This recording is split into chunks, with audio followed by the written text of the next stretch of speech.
$1 trillion. সংখ্যাটা আসলে কত বড় জানেন? এটা এতটাই বিশাল যে আপনি যদি আজ থেকে প্রতিদিন 10 লাখ টাকা নয়, $10 লাখ, যা বাংলাদেশি টাকায় প্রায় 12 কোটি টাকা খরচ করতে শুরু করেন, তবুও পুরো $1 ট্রিলিয়ন শেষ করতে আপনার সময় লাগবে প্রায় 2740 বছর। ভাবা যায়? আর পৃথিবীর ইতিহাসে প্রথমবারের মতো এই 12টি শূন্যের জাদুকরী সংখ্যার দিকে যিনি সবচেয়ে দ্রুত এগিয়ে যাচ্ছেন, তিনি হলেন ইলন মাস্ক। এক জীবনে এই টাকা খরচ করা তো দূরের কথা, 7 জন্মেও শেষ করা সম্ভব নয়।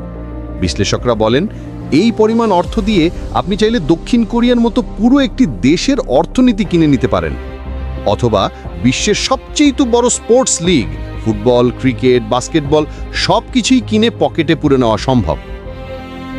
এই টাকার অঙ্ক আমাদের কল্পনার সীমানাও ছাড়িয়ে যায়। একটা ছোট্ট হিসেব দিই, আপনি যদি প্রতিদিন $100 বা 12,000 টাকা করে আয় করেন, তবে $1 ট্রিলিয়ন পৌঁছাতে আপনার সময় লাগবে প্রায় 2,74 লাখ বছর। এখন প্রশ্ন হলো, ইলন মাস্ক এত টাকা পেলেন কোথায়? আসলে তার এই সম্পদ ব্যাংকে পড়ে থাকা নগদ টাকা নয়, পুরোটাই হলো শেয়ার বা মালিকানা।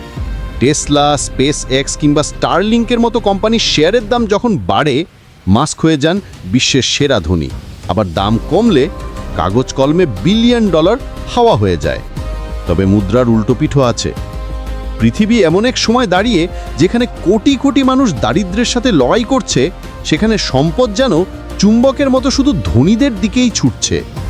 সমালোচকরা বলেন, একজন ব্যক্তির হাতে এত ক্ষমতা থাকা বিপজ্জনক।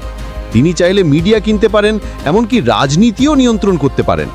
আবার সমর্থকদের মতে, এই ধনীরাই তো ইলেকট্রিক গাড়ি, মহাকাশ প্রযুক্তি আর কৃত্রিম বুদ্ধিমত্তা দিয়ে পৃথিবীকে ভবিষ্যতের দিকে নিয়ে যাচ্ছেন।